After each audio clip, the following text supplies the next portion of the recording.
So I come in, I sit at the head of the table, they start talking, and first thing I say is, I'm not a snitch. I'm not a rat. Like, you guys got the wrong person.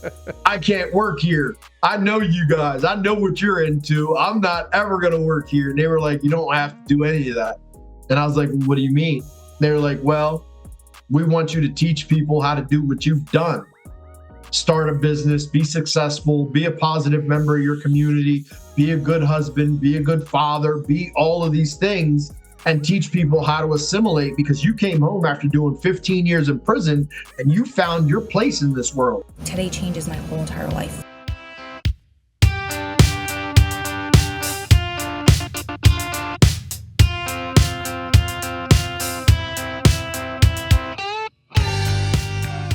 Welcome to Gritability, a podcast about the power of perseverance, overcoming seemingly insurmountable odds to attain the life of your dreams. I'm your podcast host, Adam Clausen, and with me in the studio today is, of course, the beautiful and ever radiant Ro Clausen. Hello, hello. You are looking radiant today. Thank you. Back at ya. Thanks. So today we have a good friend of mine, Saad Soliman, joining us, coming in via Zoom from Delaware. Wish we could have you here in the studio in person, and I promise when you come out to Vegas, we will definitely have you in here because we got plenty to talk about. Can't wait. Sooner or later, I'll be there, man. I cannot wait. This is exciting. Thank you for you and Ro having me on the show. Awesome. So usually, we tend to take a step back and kind of start with whomever we're interviewing. We like to give you the opportunity to talk a little bit about your background. We've had a lot of interesting people on this show, but I got to say, I made a comment today when I was talking to Brian, the founder and CEO of our org. I said, yeah, I was talking to a friend of mine, Saad, today, and I realized he might be the most interesting man alive. Like, he has an amazing personal story. And honestly, where you come from, and I'm going to give a little bit of a spoiler alert here. I know people look at you and they go, this guy was in prison? No, He doesn't look like someone in prison. and I think that's our superpower, right? Like, being able to break those stereotypes, the stigmas, and you have had incredible success. I had the good fortune of connecting with you, first online via LinkedIn. And then I happened to be in downtown Phoenix, kind of crazy circumstances, came in to meet with the director of the Arizona State Director of Head of Corrections. And you just happened to be doing a hackathon, holding this big event where the director himself was actually there at the event. So it was kind of crazy. And I said, man, I'm right here. Like, I need to connect with you. And you're like, dude, I'm right here. I'm here. Like, hello. Right here. we were able to connect in person. And ever since, man, I feel like I've known you much longer. You're one of those individuals that just gives off, radiates good energy. You're someone that I appreciate spending time with, whether it's in person, via Zoom or on the phone. Conversations are always inspiring. So I'm grateful to have you here with us today and eager to dive into this and get a little bit more about your background. I mean, maybe even some things that I don't know yet. So I'm going to turn it over to you and basically let you run the show here for a minute. And we're just going to jump in with some questions. Super, super, super honored to be here. The amount of energy that radiates between us both, right? As we're developing all of the ideas that we're trying to put together. It's amazing. And I'm honored to be here and honored to share space with you and Ro. So you were at the hackathon, and the hackathon in Arizona was a partnership between the Arizona Department of Corrections, Arizona State University, some lateral community organizations like support services, individuals coming home from incarceration, need to have access to a full community. They need to feel agency. They need to feel a part of. They need to have resources available to them as they're transitioning. I mean, life is hard as it is. When you're coming from below zero, it's even harder. So what we did was, powered by Mission Launch, we went out there, we developed essentially a community around the community, pulling people in, organizations that are doing really good work, highlighting their efforts in collaborating and building an ecosystem so that the Department of Corrections can work with these community providers and push funding to them and push resources to them and make available for them pathways for individuals that are coming out of their supervision and custody, which, as you well know, is a really daunting task. It doesn't happen all the time, right? It sounds like it's really clean and this is the way it's supposed to be, but in actual practice, you get nothing. Like you're often just kind of dumped outside, and what you do get in most cases is a probation officer or a parole officer asking you what you've had access to and what you've accomplished at your first meeting, and you're like, I just got home. I just did X amount of years. Now I can talk about that process because, as you mentioned, I did do some time in prison. I spent about 15 years in prison from the time I was 17 to the time I was 32. Now I'm a little older now, right? And when I first went in, I had hair. I didn't have this beautiful dome that you see in front of you now. But yeah, I went in, I was a kid, I was a child, and I spent 15 years of my life being raised by lifers. And they didn't have any resources for me when I came home. They had wisdom for me while I was inside. They taught me how to do my time.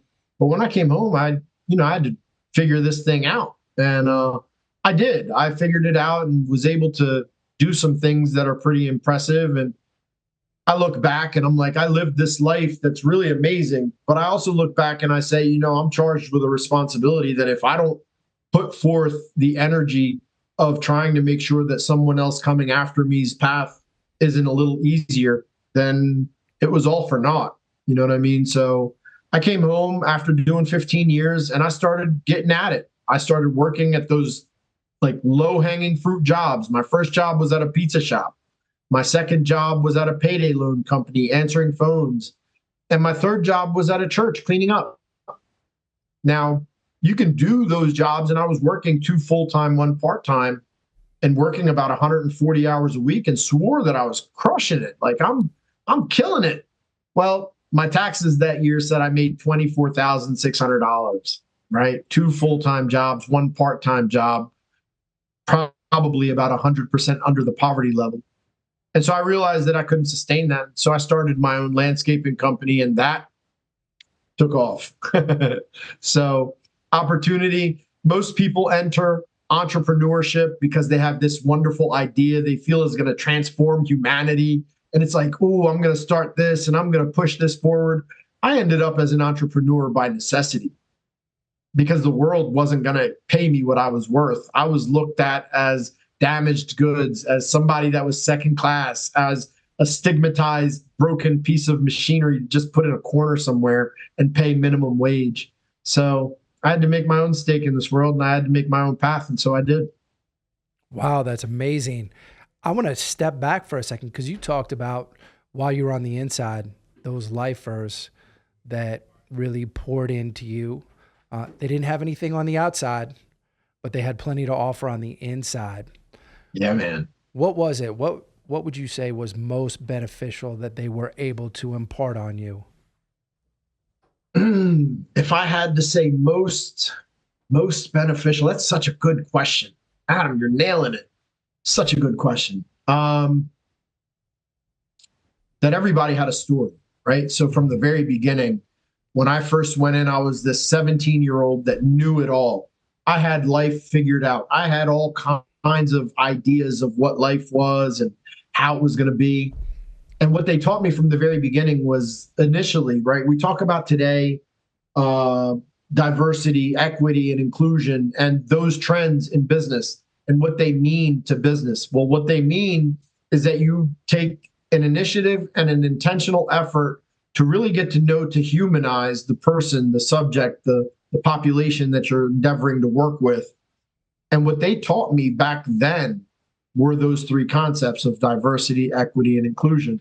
Because at a core, it's really just truly understanding that we're all human and that we all have shared experiences and that we're all more alike than different. And that if you apply the simple wisdom of getting to know someone, you're more likely to be able to relate to and help that someone. And if you're going to involve that person in some aspect of what you're endeavoring to do for them, you're much more likely to be successful at doing that thing, right? Because if you tell someone what's good for them versus asking them, hey, is this good for you? You're much more likely to get further than you are by superimposing. So that was one lesson that I was taught. Second lesson that I was taught was very, very gritty.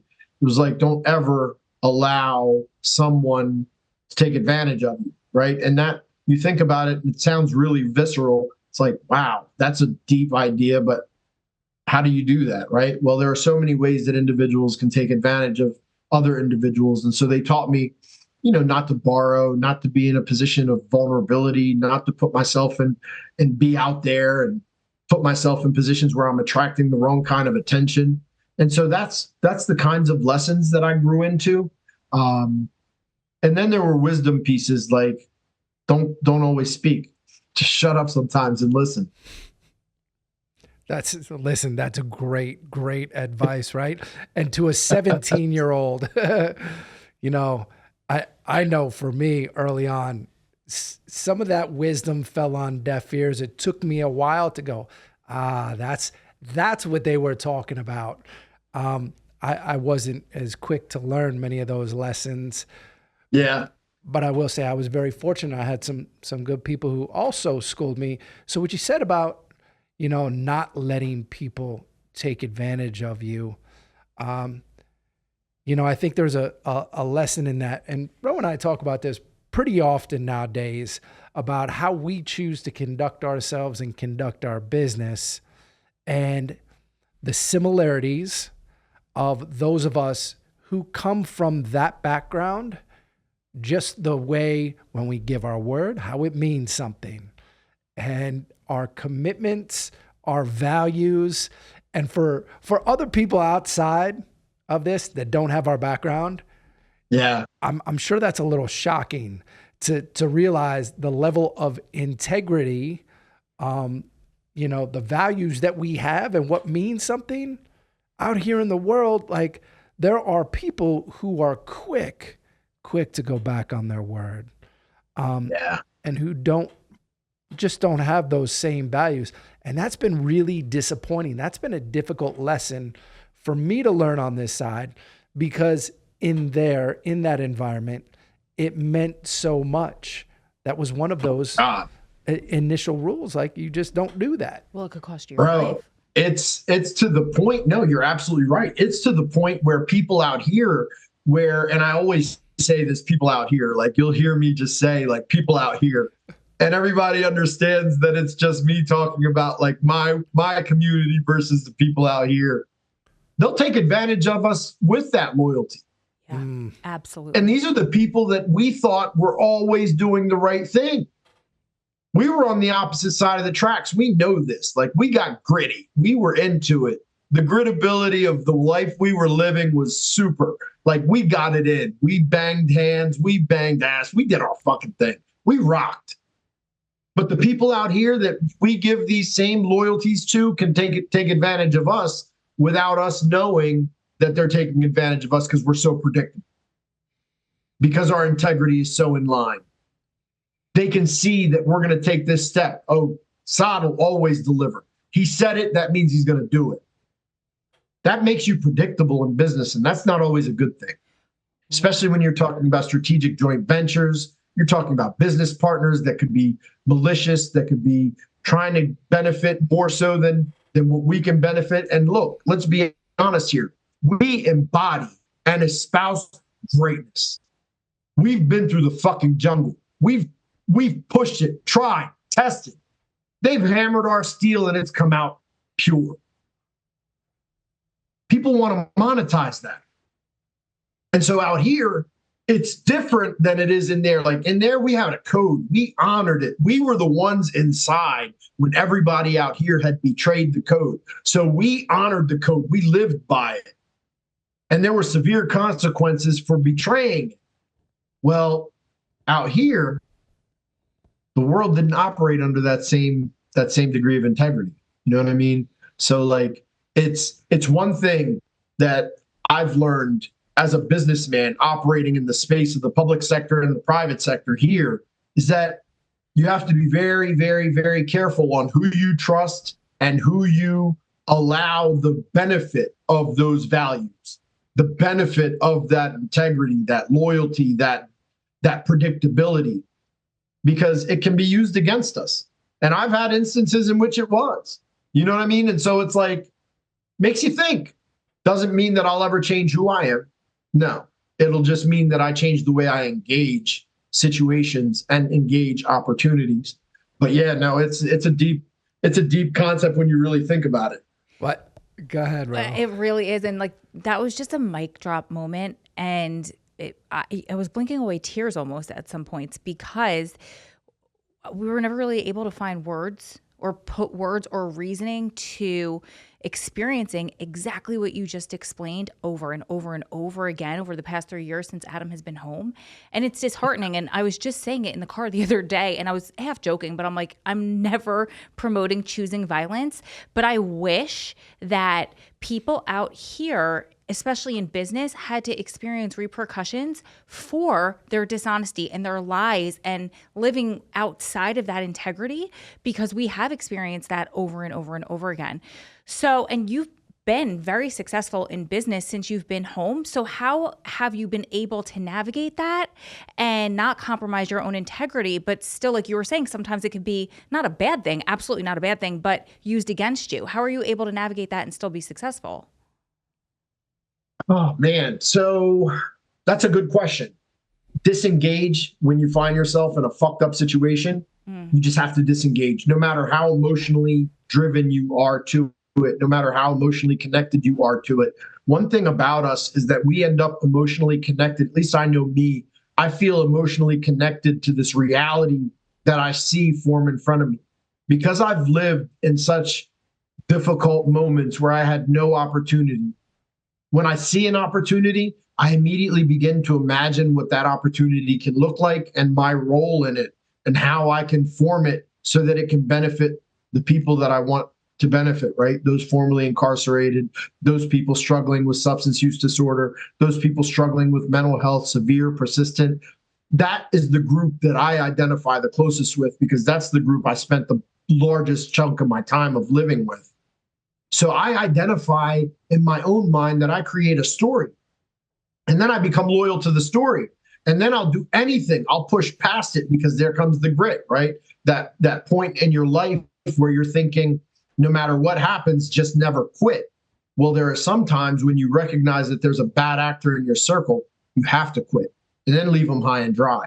Because when you find yourself in a position where you're the one being taken advantage of, or you're being handled inappropriately, or you're being misused, best thing for you to do is disengage. Now, if you're smart, if you're capable, if you're lucky, you will have had some contract language ahead of time that'll give you some backup when the shit gets messy. But that doesn't happen in the beginning, right? You don't realize how severe you're going to need this paperwork until it gets to that situation where shit hits the fan. And I've never been in the earliest parts of my freedom. I didn't take advantage of the idea of having a lawyer and having that lawyer draw up a contract and that contract have parameters and all of these things. That wasn't a system that I felt benefited me. So I didn't necessarily use that system to avail myself in the first half. And so it was difficult, and I just had to walk away and essentially take the L. But I continued by cherishing my relationships, building my network, and valuing that network. So anybody that I meet that I'm involved with, they can count on the fact that Saad's going to bring Saad to the table, and I'm going to show up 100% every single time. That becomes a brand, and that becomes a value that can generate revenue at any point. at any junction in life. Similar to Adam's story, when you go through the muck and mire and you're told yes, and then no gets snatched right up under you and the rug gets pulled, you come to a place where you realize that it's just about being you. Maintain your you-ness such that no matter where you're at, the value comes out. No matter where you are, the demonstrated ability is proven. No matter where you are and what you experience, no matter how you fall, you know that all you've got is you. And in your case, you guys' case, you've got Adam and Ro, like together. That unified, powerful force between you two is like, you know, you'll never fail because you'll never stop. And that's the key, right? You just got to keep trucking. You got to keep moving forward. And the moment you step out of the game is the moment you lose. Well, I do like what you said about knowing when to cut your losses too, because like you, I become very emotionally involved.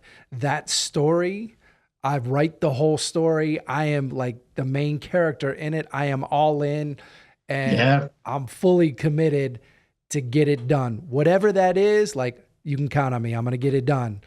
And straight up. I had a business partner who took advantage of that, right? And she totally took advantage of it to the point where, like, I was the one doing all the work. And when things went south, here's kind of twist of fate right here. When things went south and like it ended, I hadn't been on that paperwork, right? I didn't pay attention because I had given my commitment. I, put forth a certain level of trust. I'm like, I'm going to do what's best for us. And I trust that you're going to do the same. And I'm stepping out here for you. And I know that in the future, or I believed in the future, she would have done the same. Come to find out, in the end, when everything collapsed, those liabilities didn't fall back on me because she had done some shady stuff with the paperwork to try and position it to put herself in a position of control of everything. So those liabilities actually came back on her, which, honestly, it could have gone the other way, right? Like, Kismet, karma, man, it's a bitch, and it's a bitch you can't escape. I'm going to tell you right now, it's one of those things. Righteous conduct. This is an old man. His name was Shady. And he said, Saad, righteous conduct fears no exposure. And I never really understood it until I came out here and I began grinding and I began doing the hard work and making it happen and pushing past. And when you start seeing money, a lot of people are going to be attracted to just that force, that energy. So it's like righteous conduct fears no exposure. When you know you're doing the right thing, you know you're handling yourself the right way, you're doing all of the real shit, you're not afraid of being exposed, because at the end of the day, it's like, all right, what are you going to expose? What are you going to expose? I did everything I said I was going to do the way I said I was going to do it.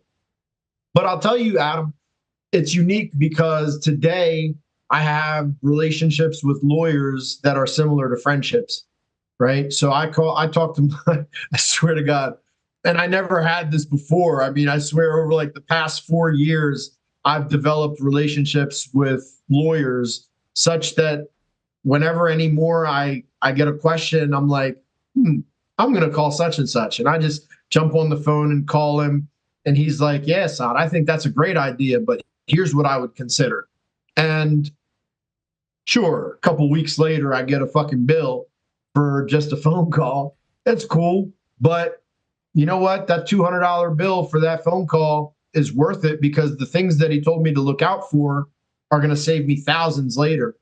And just those kinds of consultations, having relationships with attorneys, can help us, save us a great bit of heartache, more so than the money, because money comes and goes. You can only spend it once anyway in life. Problem is that the heartache that comes with it can come with some severe consequences. And we've always looked at things. I know I looked at things based on a relative scale of consequence. Like, there ain't shit you can do to break me. I don't give a fuck. There's nothing you can do to break me.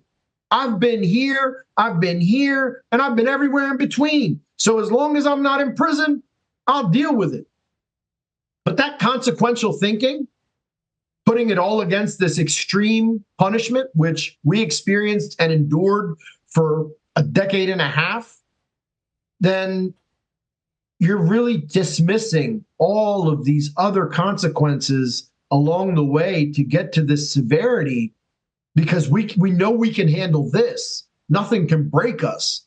But why not take into consideration all these other layers and levels that we don't need to have to deal with if we just take some precautionary steps on the front end and find ourselves in a situation where we're able to deal with that legally, right? So that it saves us from the headache.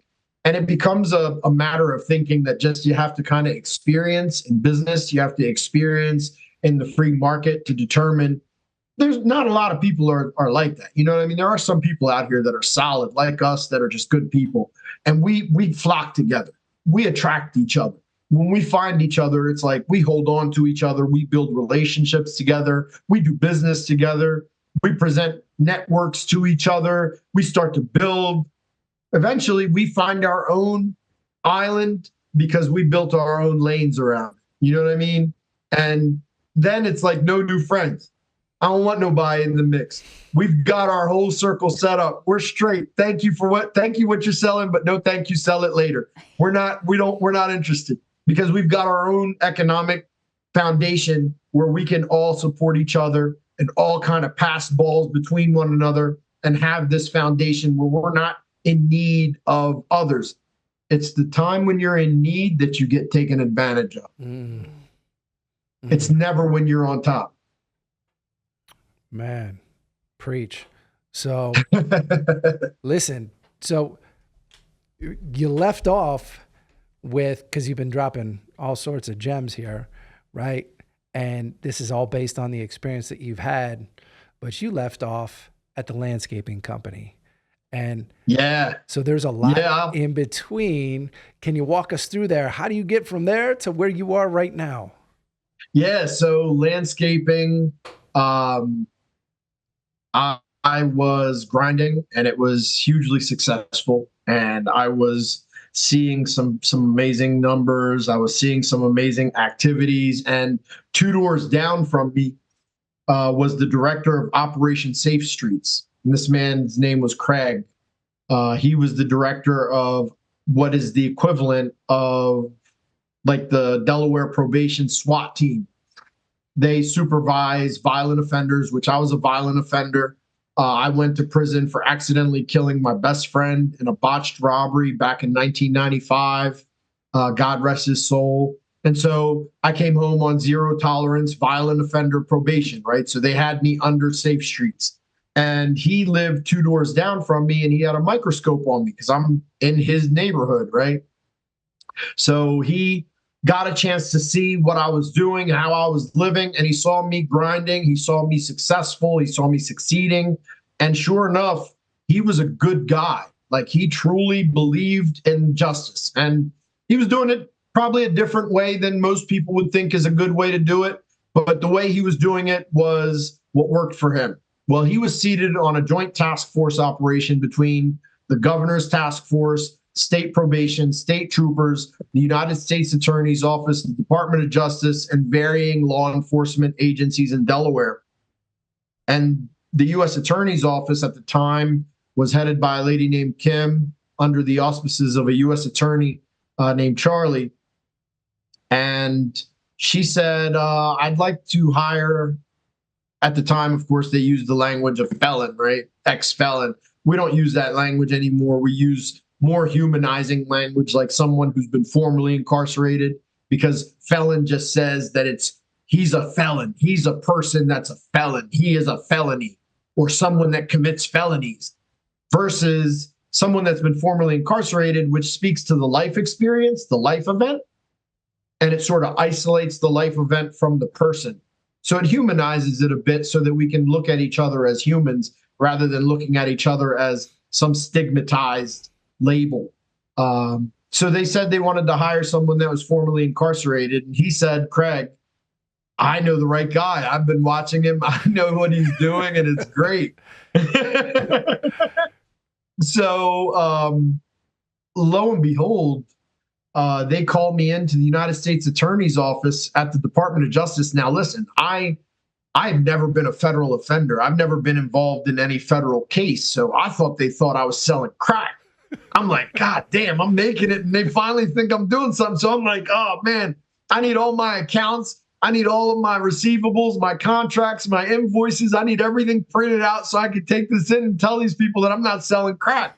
Well, I walk into the U.S. Attorney's office. I walk into their conference room, and it's this huge, long table. I will tell you, they would donate that table to my nonprofit organization about 7 years later. They gave me that exact table that I interviewed at when they were moving from building to building. Wow. But 40-foot long table.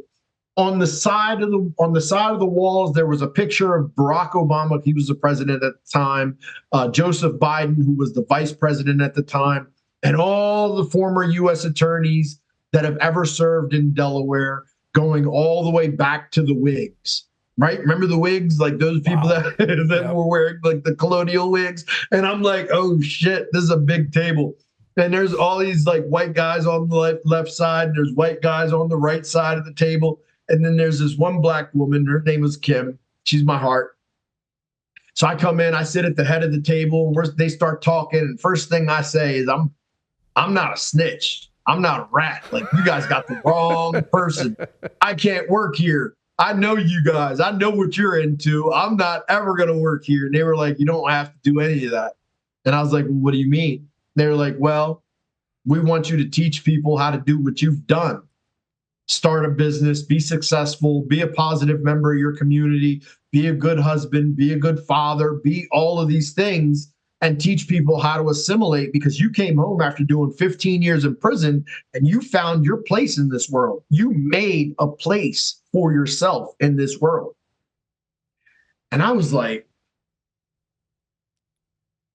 what's the catch? Because it's the prosecutors, right? Like, it's the federal prosecutors. Like, what's the catch? They were like, there's no catch. I was like, I'm not a rat. They were like, you don't have to be a rat. I was like, I'm not an informant. They were like, you don't have to be an informant. I was like, well, what is this? Like, what are you doing? Like, what is this? I don't understand. And they were like laughing at me. Saad, all you have to do is teach people what to do. And I was like, you guys offer me a job? And at the time, a guy named David was the first attorney. He wasn't the U.S. attorney. He's the U.S. attorney now. I might as well just say his name, David Weiss. He was appointed by Donald Trump to be the United States attorney in Delaware, and he was kept after Donald Trump lost the election to Joe Biden.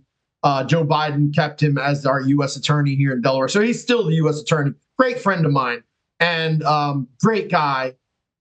And he says, we're offering you a job, and it'll be the first time in the history of this nation that anyone with your background ever worked for the United States Department of Justice. Wow. And I was like, well, shit.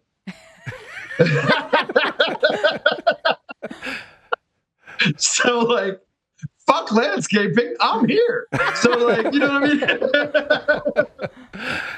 So I dove in head first and took advantage of the opportunity, and it opened up, oh my God, it opened up a whole new world for me. I became the first formerly incarcerated leader ever hired by the United States Department of Justice. I would stay with the Department of Justice for 2 years, and then I would shift over to the United States District Courts, and I was a sworn officer of the United States District Courts, District of Delaware, under Chief Judge Gregory Sleet.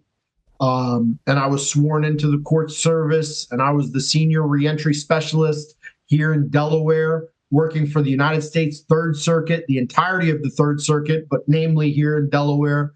And I was charged with the responsibility of helping to create and anchor Delaware's first federal reentry court program, which was an awesome honor. under the guidance and leadership of United States Magistrate Judge Christopher J. Burke, sat next to U.S. attorneys, sat next to federal defenders, not just federal public defenders, although they're great, fantastic people, but the federal defenders. Eleni Kasoulis, who's the federal defender for the District of Delaware, sat right next to me every week.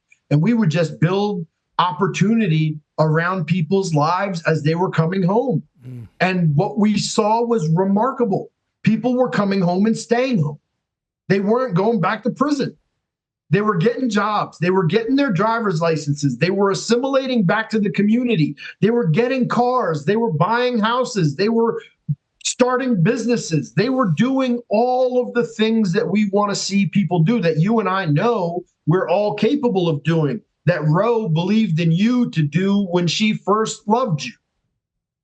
Like we believed that people were going to succeed, and we created this communitarian model of supervision where we wrapped community around them, not consequences. And so that opened up a variety of opportunities for me. And listen, success has its own energy. Like when you succeed in helping people, you're putting forth banks and banks and banks of good karma out into this universe, right? And so like God, the universe just starts whiplashing and sending you all this good shit right back to yourself. And I found myself in this wave of opportunity. And then it was time for me to leave the federal government, right? Because you get constrained. You can't operate within government, I couldn't operate in government but for so long because I wanted to do so many more things. I wanted to be able to create a social enterprise where a company could self-fund a company to create this good energy and do this good work, but not have to rely on grant funding and all of the restrictions that come with the pot. Because every time you get a pot of money, the funder has to tell you that what you're allowed to do and not allowed to do with the money. Yeah. So I'm like, dude, I want to do things on my own. I want to create my own opportunity. There's the entrepreneur in me that's just like, let's break trail. Let's get off of this path that even though it was a new path, let's break trail and do some shit. So I jumped out of the federal government, and I started, I partnered with a group that had a nonprofit that had just been a shell, right? It hadn't really done much. It was just kind of a paper designation. And I took my skills to that organization, and we created an organization that partnered with a for-profit and a nonprofit. We on this one side had like the reentry programming, the mentoring, the vocational training, all of the barrier reduction stuff. On this side, we had like the clinical, behavioral health, mental health, substance use disorder, and we blended it together so that we could create opportunities and pathways for people to come home. If you were struggling with addiction, we could work with you. If you were struggling with reentry, we could work with you. And it was an each one, teach one model. Everyone coming home would get on their feet, turn around, pick up someone else behind them, and everyone gave to everyone so they create this model. So it sounds really utopic and wonderful. Beat the shit out of me. That whole goddamn exercise was so exhausting. 5 years into that shit, I was just like, I'm done. I'm getting back into my own mix, stepped out of that, jumped into a healthcare startup that provides primary care and internal medicine for formerly incarcerated people, grew with them for a good couple of years, then branched off, and now I'm just doing my own thing, consulting.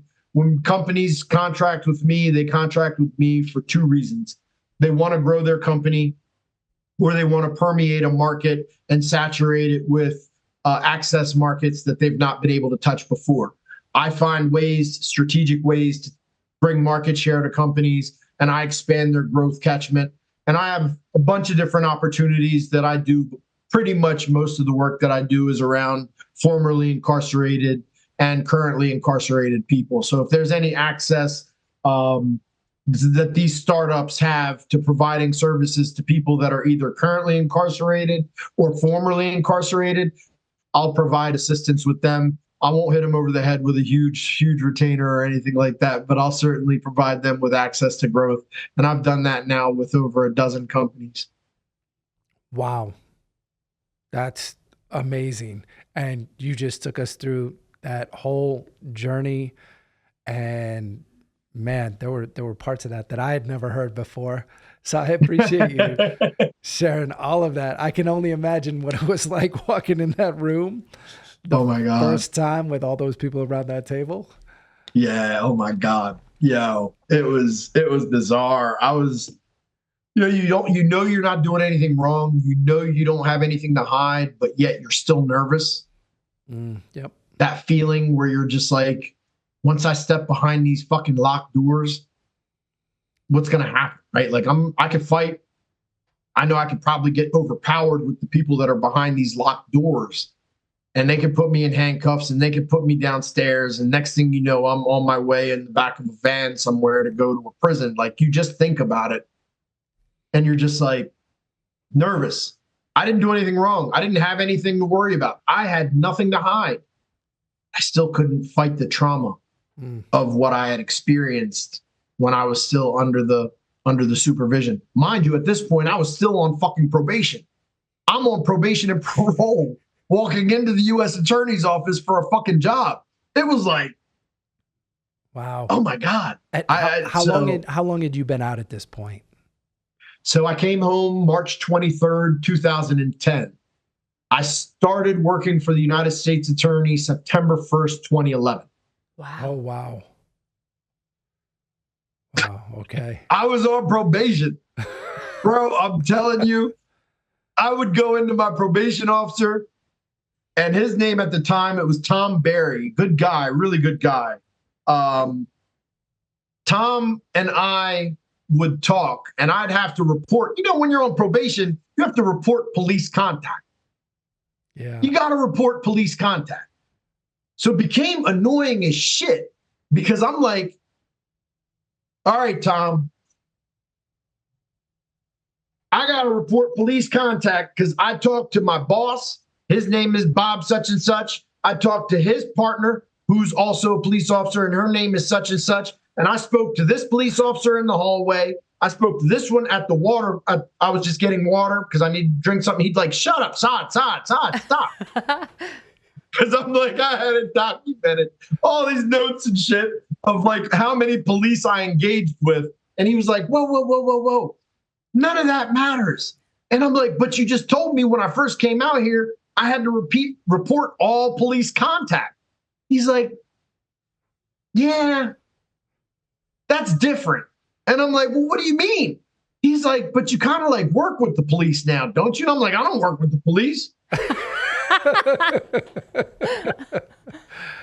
So it was like mind screwed, man. And so when I come to probation and I'm like, hey, I just bought this brand new Range Rover. Hey, I just bought this boat. Hey, I just bought this. Hey, I just bought this. He's like, what? You are doing it, man. Can I come work for you? And I'm like, yeah, but that relationship only formed after I got into this opportunity. That's cool that he was that supportive, because we've heard plenty of stories, and I've had my own personal experiences, you know, back when I was on the East Coast of, you know, sometimes that success is not always favorable, right? Like they, you know, people try and slow you down, or maybe, you know, their own insecurities come out like, man, this guy just did this much time and he's got a new Range Rover. I don't even have a new Range Rover, right? Like that's going to bring out some insecurities. But listen, this is how I met him. I walk into the probation office. He's assigned to me. I go to shake his hand. He sits back and looks at me and says, no, I don't shake hands with inmates. Really? I'll only shake your hand if you finish this probation. Okay. From the door, it was hostile as shit. Yeah. Like from the door, I was like, okay. Caught in my feelings, like, all right, there's this motherfucker. Yeah. You know what I mean? Here we go. You know, like, let's lock ass, motherfucker, because this is what it's going to be.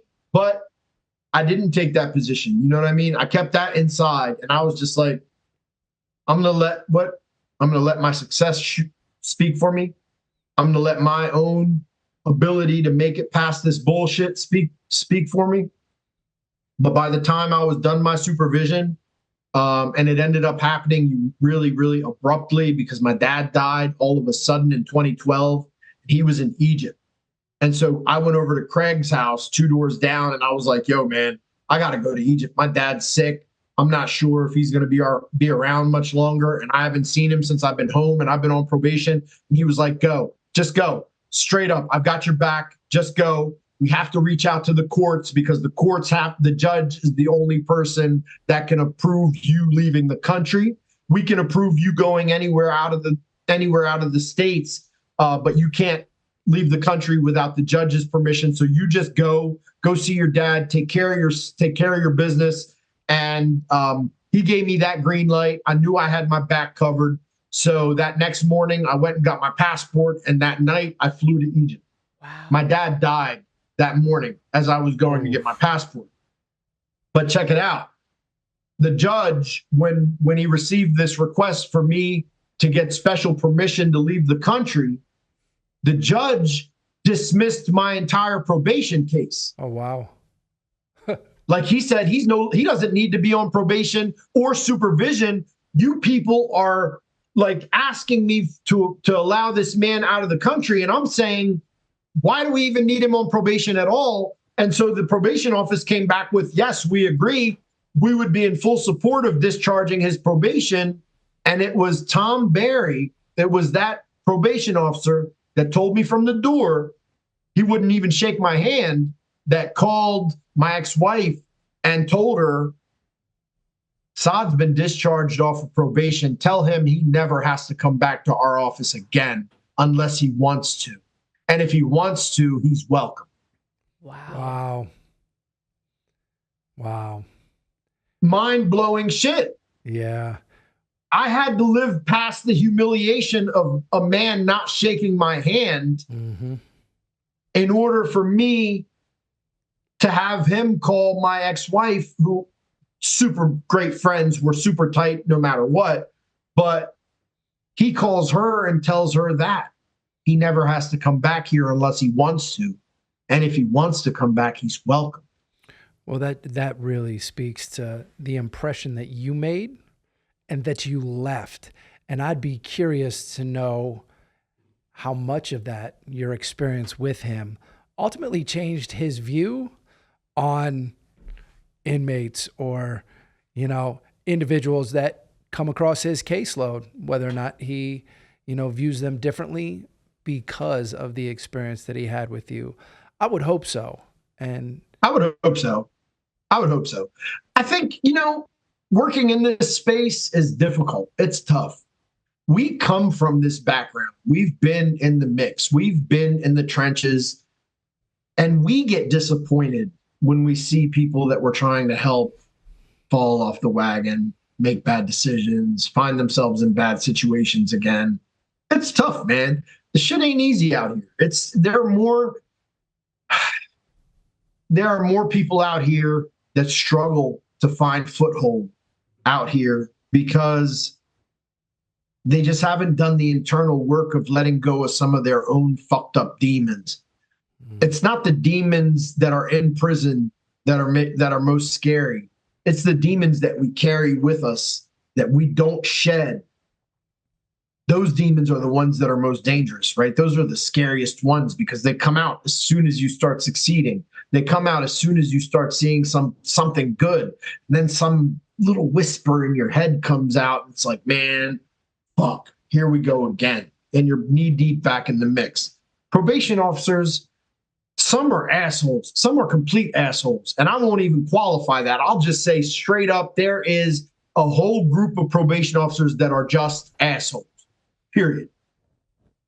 But there's also a group of them that aren't assholes. There's a group of them that don't continue to be assholes if you carry them a certain way. There's a group of them that are just super caring. It doesn't make any sense for me to ever just stigmatize an entire group of probation officers because that's what I'm telling them not to do to me, right? Reentry, people coming home, you're putting us all in one basket. So I don't put probation officers in one basket because each probation officer is different. Some are assholes, just like inmates. Some are assholes. There are people in jail that I would never want to have as my fucking neighbor. Straight up. Yep. But that's not everybody. And that doesn't mean that I need to categorize everybody with the same brush or paint everybody with the same brush. And same thing with probation, same thing with cops, same thing with everybody. Everybody you just take with a grain of salt and give them an opportunity. And that's a vulnerable place to be, because you might to get to know everybody, you might have to put yourself in a position where you can be hurt by that somebody. Absolutely. That's vulnerable. Yep. And that's, I think everybody can benefit from that, right? The only way to build trust is to give trust. So, and it's, how you build a relationship, and it takes time. You've had great success in building some pretty remarkable relationships that obviously are, you carry with you to this day. It sounds like you have some good memories, some long-lasting relationships. Yeah. And I am very fortunate for our relationship. I'm grateful to have had the opportunity to connect with you. I'm excited to see what comes next for us. As we said, 2024. Yeah. Ro and I made a commitment this year, right, to only allow good people into our circle. As she said, last few years have been kind of challenging for us. So we're being very intentional about who we connect with, who we choose to give our time to, and who we want to spend more time with in the future. And you, Saad, are clearly one of those people. So I'm excited about what's next for us. I'm grateful that you came on here and shared all of your story, namely your success, because people need to hear it, right? Yeah. People that have come from where we come from need to see more examples of success. We don't see enough of it. So thank you again for coming on here. And can I add? And vice versa too, because you had said something I want to respond to that you were just saying was that it's difficult to work in the space that you work in. And I just want to say to both of you, thank you, because as difficult as it is for you, and I don't think that you guys get as much credit as you deserve to be doing the work that you're doing and working with the population that you're working with, coming from where you came from. And we need more of that, because somebody coming from a textbook experience without the lived experience is never going to offer what you have to offer with your lived experience. And I'm saying this as a compliment to you. When we were first talking, I had never spoken to you before. I had never met you. I only heard stories through Adam. I didn't realize that you're a formerly incarcerated person yourself. And one of the things that I wanted to ask you during the interview is like, what brought you to this work? And I thought you were going to say, and I mean this as a compliment because I do SEO, so I'm an SEO geek. I thought you were going to say something like geeky in your background because you were talking about tech stuff. And I love it. And I want to say thank you because I know it's not easy. Oh, thank you. You guys are the shit. Both of you are the bomb. I love you. I swear to you, I feel so connected. I feel like we've known each other for a very, very long time. I can relate entirely to Adam's story, Adam's experiences, Adam's challenges, his hopes, his dreams. I immediately felt drawn to him, and I immediately felt like we're going to do something. And so we often said we met like September, October, November, last quarter of the year in 2023. And I said, I'm really excited to see what 2024 brings. We're just going to be more intentional about mixing our lives and figuring out our synergies to make something happen together and be intentional about it. And sure enough, we're touching base like every couple weeks, every week or so, and we're connecting dots and we're seeing our different touch points from all across the nation, how we touch, how we engage. And working together on making things come to reality. And it's absolutely true. When it comes to developing a network, we have to be very, very, very selective about who we let into our circles, man, because people want some of this energy. People want some of this goodness that we've got, and they'll come in and they'll just sip out of the cup and they won't refill it for us. Yeah. So we have to be very, very careful who we bring in. But I appreciate you both. I appreciate Gritability and the message that Gritability promotes, the positivity, the stories. People don't see this. They don't see the successes. We turn around and we walk into the sunset. we don't go back to prison. They don't hear about who we are and what we've done and what our accomplishments are. So Gritability is an absolute platform that needs to be able to show these stories of success. And I appreciate you. Well, we appreciate you too. And thank you for coming on today. And we will definitely be talking more soon. It's been another incredible episode of Gritability, the power of perseverance, overcoming seemingly insurmountable odds to attain the life of your dreams. You saw it right here, Saad Soliman, living the life of his dreams. He's doing it. Everybody take note. We'll see you back here on the next episode. Man, that was awesome. great.